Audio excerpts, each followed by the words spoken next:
कोटि वैष्णव वृंद की जय। नामाचार्य श्री हरिदास ठाकुर की जय। ग्रंथराज श्रीमद् भागवतम की जय। ताई गौर प्रेमानंदे।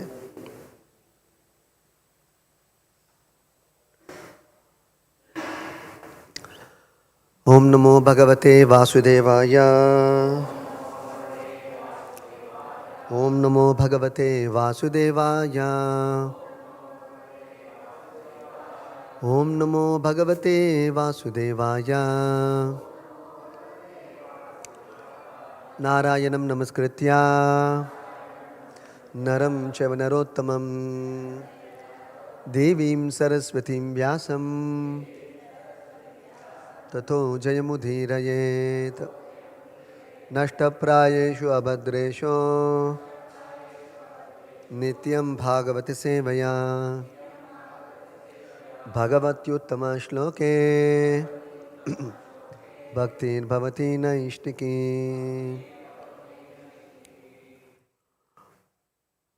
We will discuss the same first and second verses of the 10th canto, chapter 9. We'll read the verse. Shri Shuka Uvacha Ekada Griha Dasishu Yashodhananda Gehini Karmantara Niyuktasu Nirmamanta Swayam Dhadi. Shri Shuka Uvacha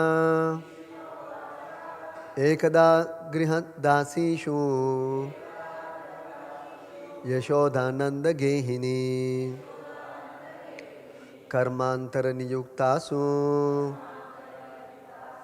Nirmamanta Swayam Dhadi. Shri Shuka Uvacha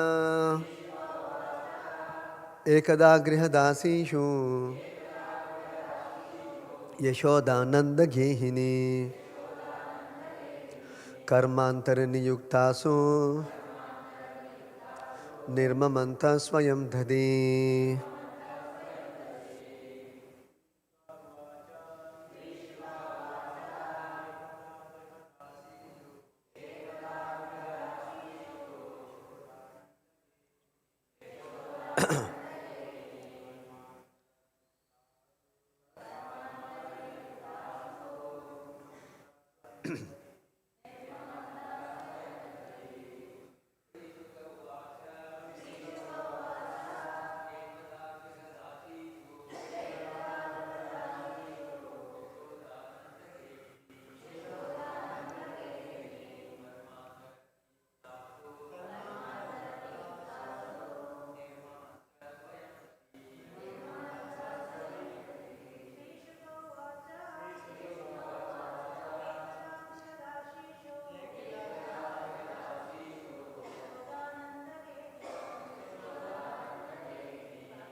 Translation and purport by His Divine Grace Shri Vicharanaravinda Bhakti Vedanta Swami Shri Prabhupada Ki Jai.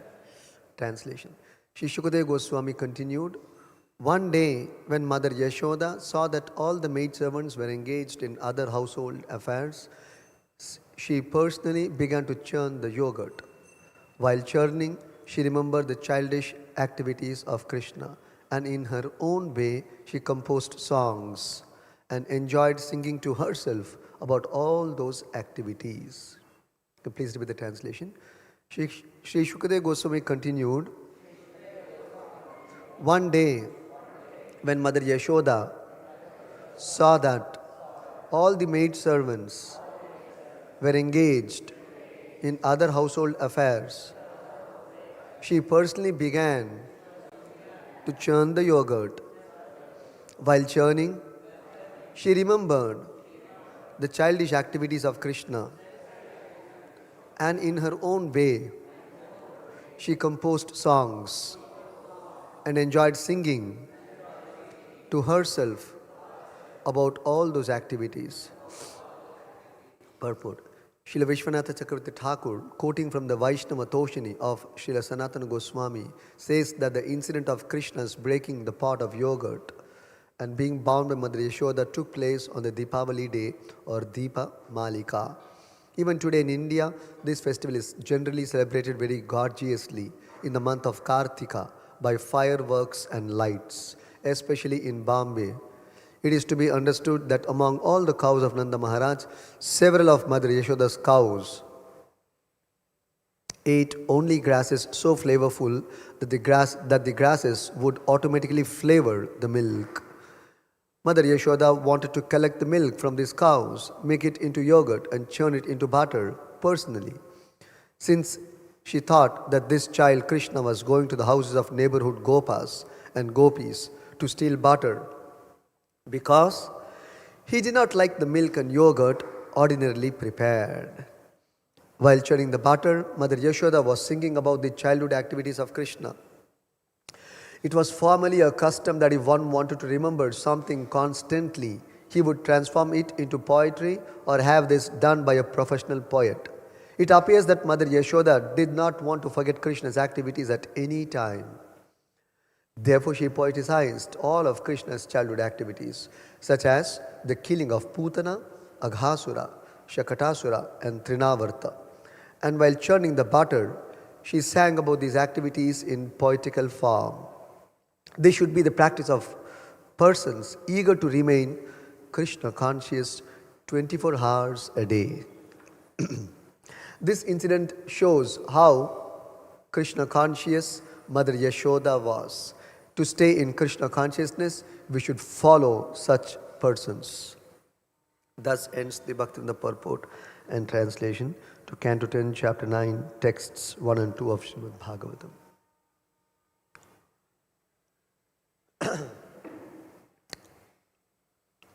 Om Jnanatimirandasya Jnananjanashalakaya Chakshurumilitam Yena Tasmai Shri Gurave Namaha Namo Om Vishnu Padaya Krishna Preshtaya Bhutale Srimate Bhakti Vedanta Swami Niti Namine Namaste Saraswate Deve Gauravani Pracharine Nirvisesha Shunyavadi Paschati Deshatarine Jai Shri Krishna Chaitanya Prabhu Nityananda Shri Advaita Gadadhara Srivasadi Gaura Bhakta Vrinda Hare Krishna Krishna Krishna Hare Hare Hare Rama Rama Rama Hare Hare.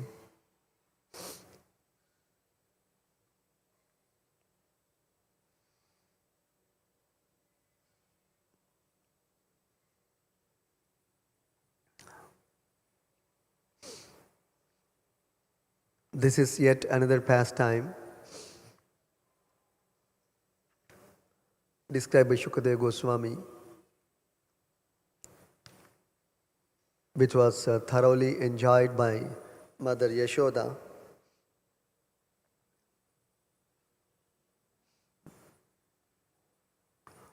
We see in the Nectar of Devotion, Srila Rupa Goswami described about 64 transcendental qualities of Lord Krishna. In that, the last 4 of them describes qualities which are exclusive to the personality of Godhead, particularly as Krishna. What makes Krishna very special among all his incarnations? So these 4 qualities described by Rupa Goswami distinguishes Krishna from all his incarnations.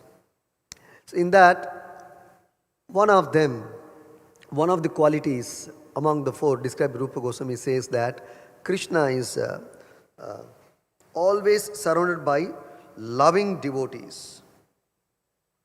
And Krishna performs loving pastimes with these loving devotees. So you can see some of the pastimes being revealed by Shukadeva Goswami.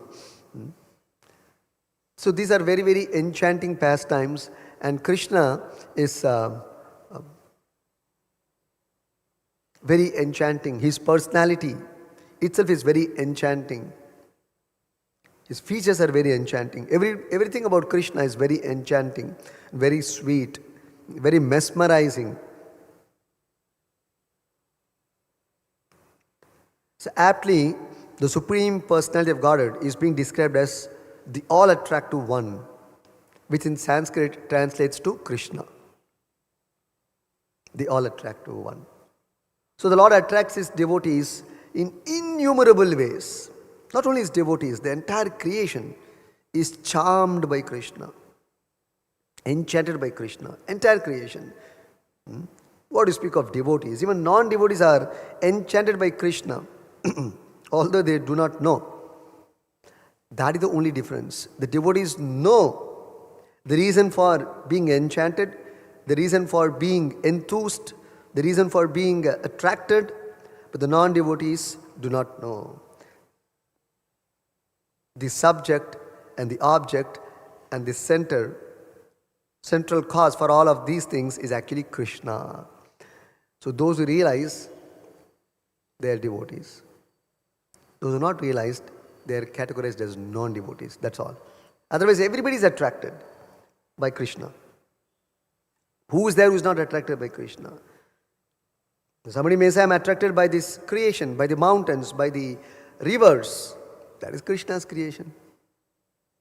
If you're enchanted by the rivers, mountains, pearls, that you are attracted by Krishna only because it is Krishna's creation. Somebody is attracted by science. What is the science without Krishna creating it? There must be a cause of the science. So something Krishna created, then there is a science behind it or a science for it. There is no creation, there is no science. Somebody is marveled by engineering of the creation or even of simple things. The other day I was watching Ratan Tata. He was telling he was very fascinated by automobile engineering among all the businesses and ventures which he has got into during his tenure. The most fascinating for him had always been automobile engineering. He was fascinated by machines, especially automobiles. It's working. So different people are fascinated by different things. But after all, where is engineering without creation?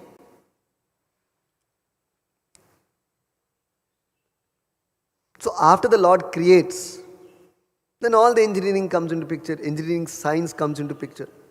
And then you try to study that and become marveled, become enchanted.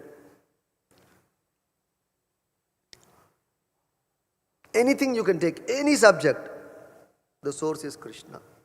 Some people are attracted by beauty, the wonder at the beauty of nature, beauty of people, beauty of trees. These botanists, they're very much attracted by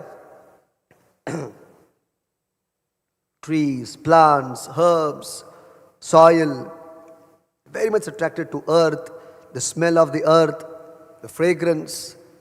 They like to live in villages, be all the time with, they love trees. Just like some people love people, there are people who love trees and plants. And some people love animals, not human beings, not so much. Some people, as much you have love towards human beings, there are people who extremely love animals. It's attractive for them. So different people are attracted by different things. Some people are attracted by jewelry. There's a kind of craze for jewelry, isn't it? But after all of these things are coming from after Krishna creates. And it's Krishna's creation. The metals, the metallurgy, science, it's Krishna's creation. So that is why if you go on taking each atom and analyzing, ultimately, if somebody is attracted for something, by something, actually they are attracted to Krishna only, but they do not know this. And so long they do not know, they are non-devotees. So long they get to know that the source is Krishna, they become devotees. But the kind of joy which the devotee experiences in relationship with the Lord is of a different quality. It's much more than appreciation. That is called rasa. Rasa means the joy or the taste or the mellow of a deep, intimate relationship with Krishna or Vishnu. But especially with Krishna, the intimacy is very, very deep. So these are all pastimes enacted in that platform of pure devotional service. The platform of pure devotion. So devotees in that platform can actually relish these pastimes, these exchanges between the Lord and His devotees. Even for us to relish these pastimes, the more you advance in Krishna kindness, more you can better appreciate. Less you are advanced, less you can appreciate. So even to relish Krishna's pastimes, we also should become advanced and become pure devotees. As much a pure devotee can relish this same pastime, we cannot relish. To give a very crude example, just like your child's, suppose there's a parent, and the one particular couple, they got children, say 2 children. So this particular couple, how they enjoy and relish their own children's naughty, silly, funny activities, the other parent may not relish or appreciate so much because it's your child. So unless you are part of that family, you will not be able to appreciate much. There's a distance in relationship and intimacy. Similarly, if even materially it is true, your child activities are supreme for you. Somebody else's child activities are supreme and special for them. So unless you have a direct relationship with that family or with that child, or a loving relationship, intimate relationship, you really can't appreciate much. So similarly, unless you become a devotee, because these are devotional exchanges, unless you become a devotee, what can you appreciate these pastimes of the Lord? One has to become a devotee to appreciate Krishna and Krishna's devotees and the exchanges between them. So a pure devotee can thoroughly enjoy these pastimes of Krishna as described in the pages of Bhagavatam. The most. We can also relish because we are also trying to become devotees. We can also relish. But the nature of Krishna's pastimes is such that is also described in Bhagavatam. It appeals to even non-devotee class. That is the speciality of Krishna's pastimes. It appeals to even non-devotee class. But the devotees, actually they can properly relish. So, it is for us to become pure devotees to be able to relish these pastimes completely. Just like here it is described, Mother Yashoda, in order that she does not want to forget anything of Krishna's activities, she composes all of Krishna's activities into a poetry. It is easy to remember the sequence, the chronology, if it is made into poetry. Just like you see these Bhagavatam verses, these Bhagavad Gita verses, if you want to narrate it in the prose form, it's one thing, but it's very easy, but the prose is very, very long. Poetry is concise and the whole flow can be very nicely captured. Prose is not very much suitable for this purpose. So to describe it sequentially, chronologically, and without missing any element, poetry is best suited for it. If you memorize verses, these verses in Bhagavatam, actually you will know. This entire chapter, for example, by the time we complete, you will be surprised to know so much detail is there in this Damodar Leela. So much detail is there. You'll see so much fine details Shukadeva Goswami will describe. That also he won't have described completely because of the fear of, because Parikshit Maharaj didn't have much time. So Shukadeva Goswami also is rushing with the cutting short of details. But still, even with cutting short, so much detail he has given. So we are so fortunate to get this much details. So Mother Yashoda does not want to miss out on the details of the activities or the leelas of Krishna. So she makes it in the form of poetry. She herself composed poetry. Prabhupada says otherwise, they would also call a professional, they would narrate the story and tell them to create a poetry. Just like recently, I think, about Prabhupada's life history, they have created a poetry in a poetry form called Mahakavya. So recently it got released last month in the form of poetry. So that you don't miss out on Prabhupada's pastimes. It's a very common practice in those days.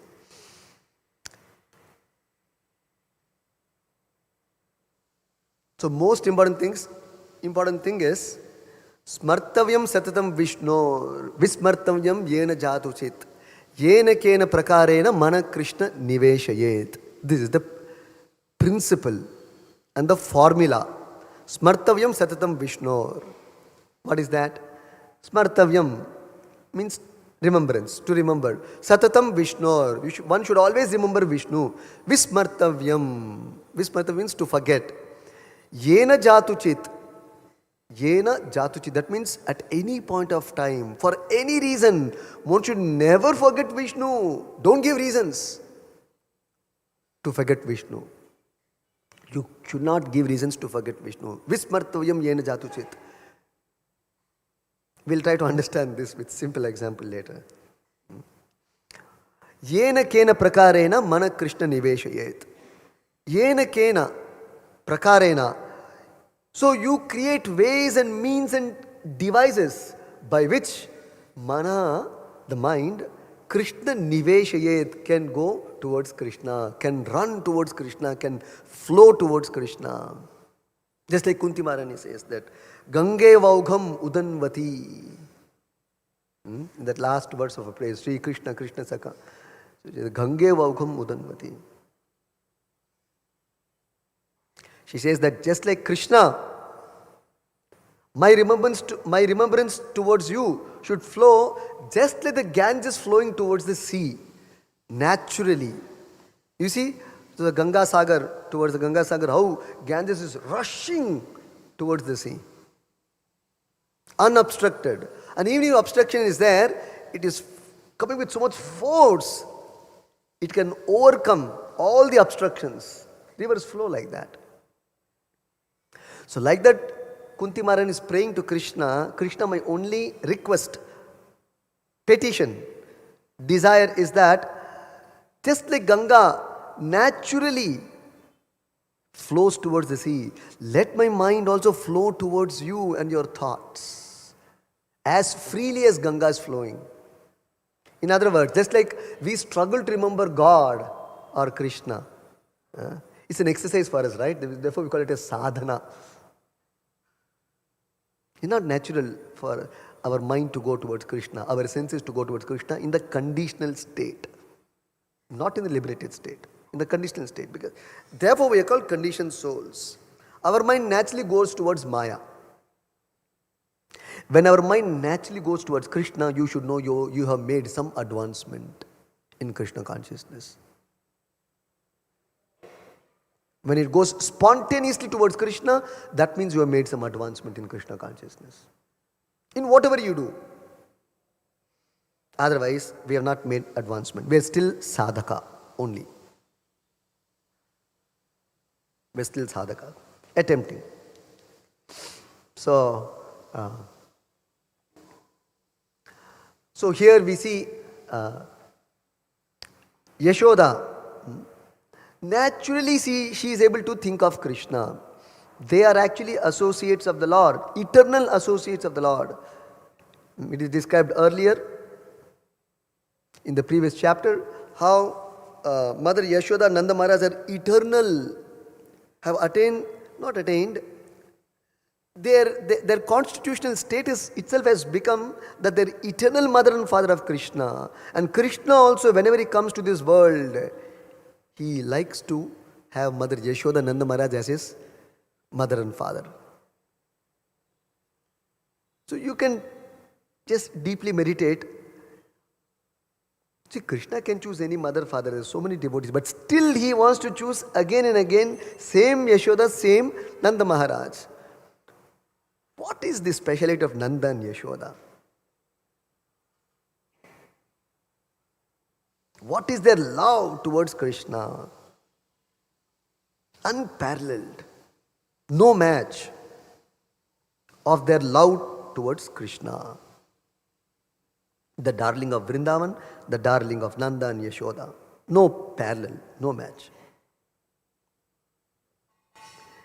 Just see, sometimes we hear statements like a wife telling or husband telling, life after life, you should be my husband, you should be my wife. Some kind of, imitation of the rasa. See, Krishna is our eternal father.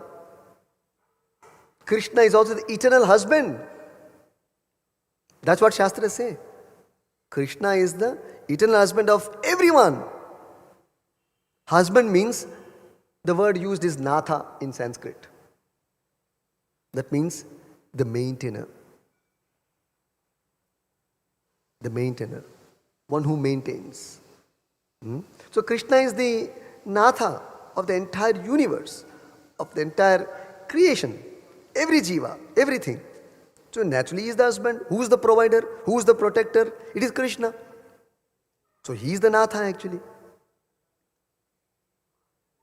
Anyway, so similar such emotions and bonding we try to project on a conditioned soul in this world in different rasas, be it friendship, be it paternal, be it love between lover and beloved, be it between master and servant. But because it is not perfect, it doesn't continue. But anyway, still we hear such statements. Life after life, you should be my wife, you should be my husband, you should be my father. Like that. Although it doesn't last and it does not translate into action because karmas are different. Because all the relations in this world are purely based on obligation, rina.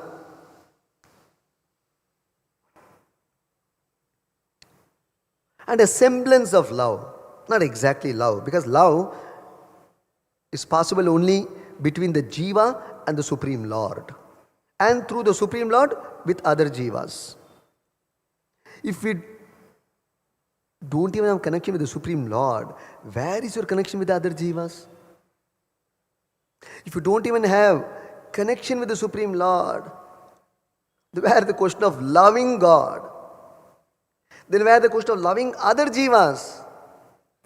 So therefore these are all just a sentiment. People don't even know all these things.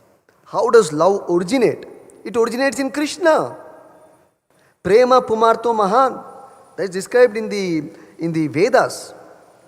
The origin of love is Krishna. Origin of love is Krishna. Begins from Krishna, originates from Krishna. And then it flows to the jivas. So if at all we have to develop love, love is of a spiritual quality, spiritual nature. Love is not material. It's not a material element at all, material relation at all. And we don't even know these fundamentals. And we think people talk so innocently or ignorantly, I love this person. You don't know what is love or a definition of love. How do you say I am loving this person? Whoever it may be. Maybe your lover, maybe your beloved, maybe your wife, maybe your son. You don't know love by definition only. How you are saying you are loving somebody? Only a semblance of love, a reflection of love we are seeing here in this world. Love can be exchanged only on the spiritual platform. We are in the bodily concept of life. Where is love? Not possible. The bodily concept of life cannot be, there's no question of love. Unless you become a pure devotee, love doesn't exist. After you become pure devotee, then love begins. And it begins, it sprouts first between the jiva and the Lord, and then it spreads to the other jivas. You loving the other jivas. So, anyway, so here this transaction, what we see here, Krishna choosing Mother Yashoda and Nanda to be his eternal mother, father. Imagine. Just like I was trying to say that one girl will say, I want you to be my husband life after life. How much attachment, attraction, bonding, emotional feelings she has pasted or developed on that boy, or the boy to the girl, either way. Imagine then how much love Krishna must have developed towards Nanda and Yashoda for him to choose every time Yashoda and Nanda as his eternal parent, without a second thought or a second choice. Eternally. So these are the pastimes between them. So this background must be there when we read these pastimes. So even materially, these relationships are so strong, the bonds are so strong, it's difficult to give up relationships in this world. Especially when it builds up more and more with more intimacy. Then imagine how much Mother Yashoda Nanda Maharaj will be their love on the transcendental platform to Krishna.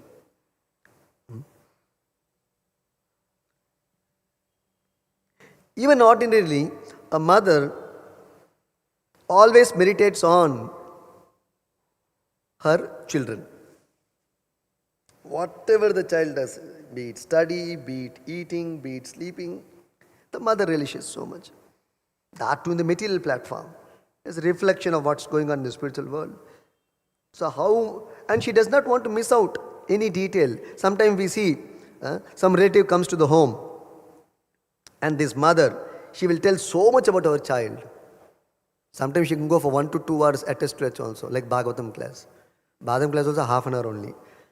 Then one bell will be there, then second bell will be there, third bell, alarm, Prabhu, better get up. Enough, I think I can't hear more. But here, the mother you might have seen, even at our ordinary experience, she can go on talking about her child so much. Babre. For other person it may be boring, but not for the mother. And she will not even bother with the other person's time. Because she is in another world. So you can see the semblance of all spiritual emotions. It's materially itself. And that too, that child is not the eternal child of that mother anyway. And both are in bodily concept anyway. And both do not know what is love anyway. And still so much bonding, so much feelings, matter and matter. Jada and jada, so much feeling. Then spirit and spirit, how much feeling must be there? So it's very serious. So therefore, even an ordinary mother does not want to miss out on any detail, provided love is there. So-called love, at least. You don't want to miss out on any detail. When you have love over something, you don't want to miss out anything. It's a big loss. Just like the same thing, craze. Some people have craze for cinema, for example. They don't want to miss out one scene. They don't want to close their eyes. 1 minute they don't want to miss the track. They don't want to miss the continuity. Some kind of madness, some kind of craze. How much perverted from our spiritual position the jivas of come down to in this material world. Then what do you speak of the devotees in the spiritual world? That too devotees like Mother Yashoda. How can she miss out on any detail of Krishna's pastime? Even the minutest detail is of utmost importance. Therefore, she composes that in the form of a poetry so that she doesn't miss out any detail. And this is Krishna meditation, Smaranam. Smaranam. And Prabhupada says here that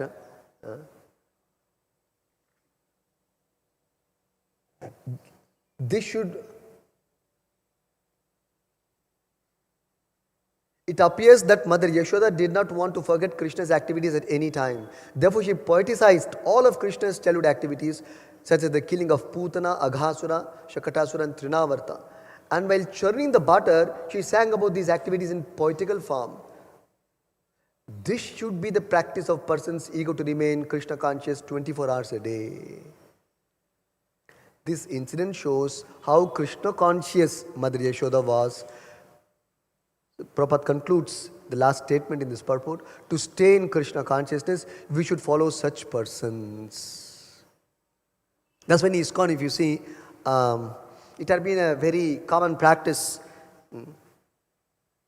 Devotees who are, especially in cooking service, and if it's a routine menu, a repeat menu, and he's expert, he has done it a number of times. So many devotees, we hear, they put on Prabhupada's lectures or particularly Prabhupada's bhajans in the kitchen while cooking.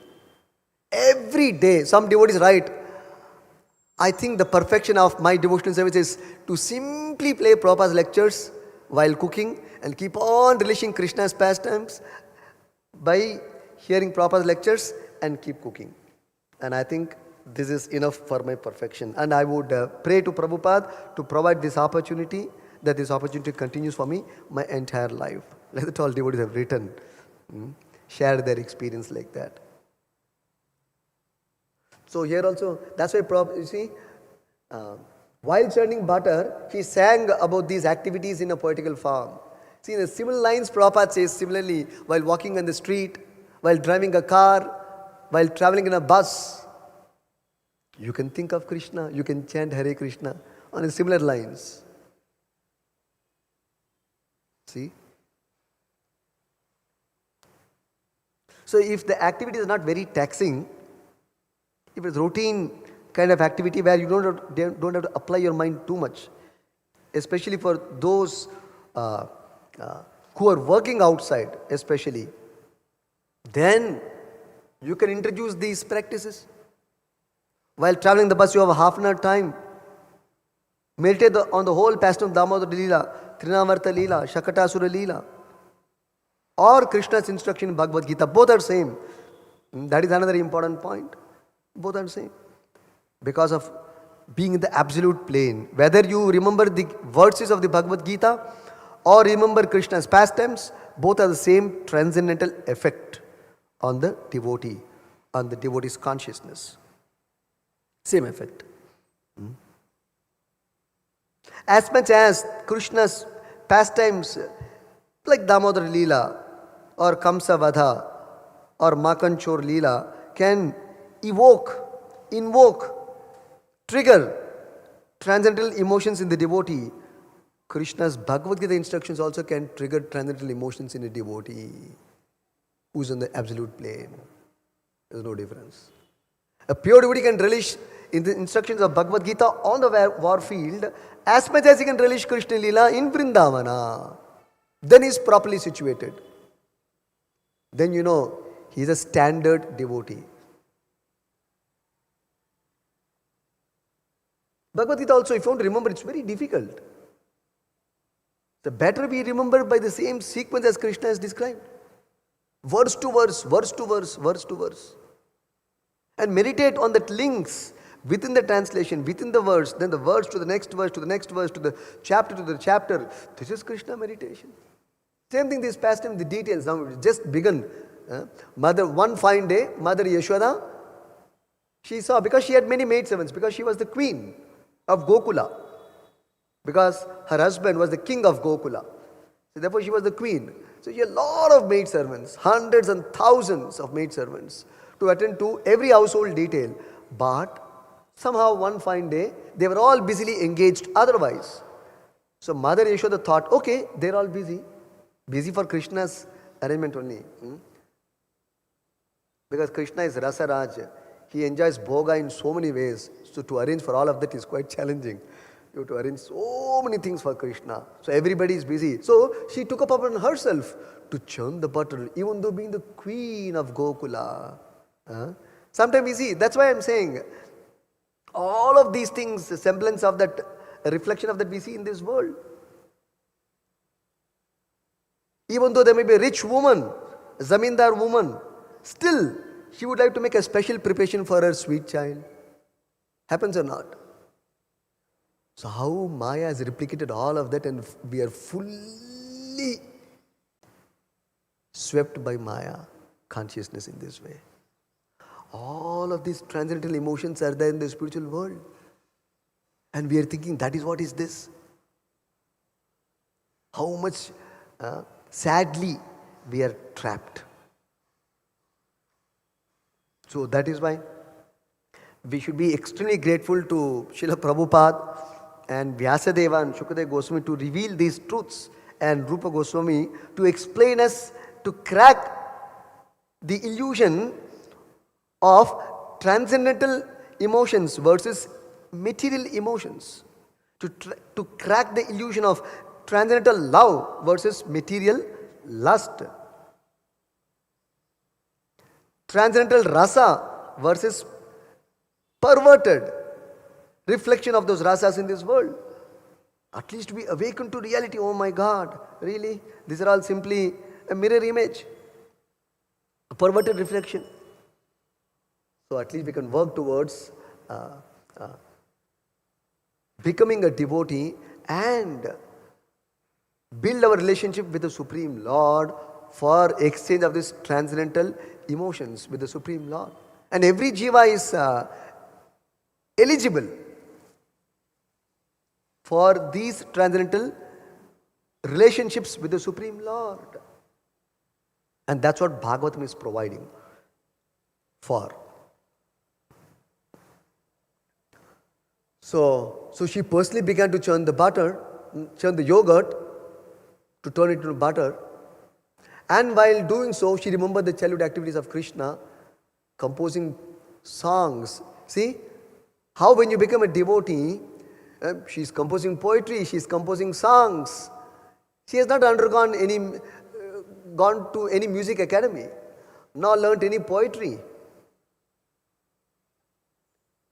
So, this what in the Chaitanya Charitamrita it is described, that when you become a pure devotee of the Lord, there are 26 transcendental qualities which manifest. One of them is to be a poet.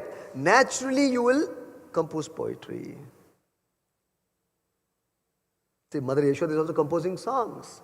She is not a music director. She has not undergone any training in music. And yet she can. And the whole Bhagavatam has come out because of that. The whole pastime is being recorded because of that. So when you become devotee, all these divine qualities will naturally manifest without artificial endeavor to become a poet, to put a lot of endeavor to become a Sanskrit scholar, to become a great musician, to make such unnecessary endeavor. For a devotee, he is not targeting any of these things. If it gives pleasure to the Lord, Yogamaya will facilitate. It's not a material endeavor. It's a transcendental emotion. Yogamaya will facilitate. So that's the beauty of life in the spiritual world. Life of a pure devotee. To compose one stanza of poetry, you can ask any poet. To publish one book, you can ask a person who writes books. Sometimes for a lifetime, one book also they will not publish. It may not be to the standard. It's not all easy to publish a book or to make one poem with all your knowledge. Let's see, make one poem, let's see. Very difficult, not easy. And make a song out of that, that's another challenging thing. And then to sing that, that's even more challenging. So Mother Yashoda, it is not a material, that's why I said it's not a material endeavor. She's relishing, she's enjoying. Naturally, all these things, Yogamaya facilitates. So that is the transcendental freedom and perks enjoyed by the devotee because of pure devotional service. We also have dividends and perks and shares, but everything in Krishna consciousness. So we will not be bereft of anything in Krishna consciousness. We just got to become, work to become pure devotee of the Lord. Everything desirable will come. That's what Prabhupada says. The last statement I'll close. That's what Prabhupada said. We just somehow got to stick on in devotional service and Krishna consciousness and aim pure devotional service every day. Target. Run toward that goal of pure devotional service constantly, consciously, constantly and consciously. 2 C's. Endeavor towards pure devotional service. Then the results are, par excellence. What Yashoda is experiencing and relishing, we will get a taste of that by Mother Yashoda's blessings. That's why Prabhupada says, follow Mother Yashoda in her footsteps. Tulsi Aarti also we sing the same thing. Sakhi Ranugata Koro. We're not ready for that. But Prabhupada is preparing us for that. Sakhi Ranugata Koro. To follow the Sakhis. So what expectation Prabhupada has? Very special. We are extremely fortunate to be connected with Prabhupada and accepting him by good fortune as our spiritual master. Extremely fortunate. Where he will take you, even you don't know. When you read, then you will understand, you will appreciate where Prabhupada is wanting to take us to. To the leaders of this Krishna in reality. He will directly take you to these leaders of Krishna and also make you a participant. So very special. But we have to prepare ourselves and become eligible for that. So therefore the present endeavor of the sadhana program, little rules and regulations, very little. Because initially it look to be a struggle because of our conditioning. But what you're going to get, you give 1 rupee, you will get $1 billion. Somebody says, then will you have any struggle? So the sadhana is like 1 rupee, but Krishna and Prabhupada is going to give you $1 billion in return for that. So let's do it. Let's take the trouble of all the sadhana and the elements of the sadhana and the details of all of the sadhana, what it necessitates, given by Rupa Goswami. Sadhana as given by Rupa Goswami, which Prabhupada instituted in ISKCON. You cannot concoct sadhana. Everything is there. So we just got to follow and try to follow, beg to follow from Prabhupada and Krishna. And see what the returns will be extremely promising. So Prabhupada says that the most desirable thing among all the desirable things is Krishna. Actually, Prabhupada says is chanting Hare Krishna. You may want this, you may want that, but the most desirable thing is Hare Krishna, Prabhupada says. It also means, to be part of these pastimes of the Lord, to revive our eternal loving relationship with the Lord. That's the most desirable thing. We don't know. So we are searching for some. That's what Dhruva Maharaj said. I was searching for some broken glass, but you are appearing in front of me like a Divya Ratna. How foolish I am. Because he realized Krishna. Similarly, when a devotee realizes Krishna, then he appreciates how I was running in vanity towards all these material pursuits. At that time, when you become pure devotee, you become shameful. You become shameful. You become guilty. Oh, so silly I had been, so cheap I had been. Wow, how glorious is the Lord. Like that. So, those things are awaiting us. So, we should pursue this path of bhakti as given by Prabhupada, under the guidance of Prabhupada. Because if you leave Prabhupada, then these possibilities are not there. Sakiranu Gatha Koro, because he has to take us to all this Vrindavan Leela and these transcendental experiences. Because he is a resident of that place, he can take us. And he is also experiencing such transcendental emotions. We sing that in the Mangalarati song also. Find out where it is, where we sing this. And he wants us also to enjoy that same transcendental emotions. Because he is experiencing transcendental emotions through his senses. So he wants his disciples also. Naturally, the father wants his son also to enjoy the same as him. So he is a pure devotee enjoying the transcendental rasas and emotions. So he wants us also to enjoy. But we have to get prepared. Stop it. Grantaraj Srimad bhagavatam ki jai. Shri Prabhupada ki jai.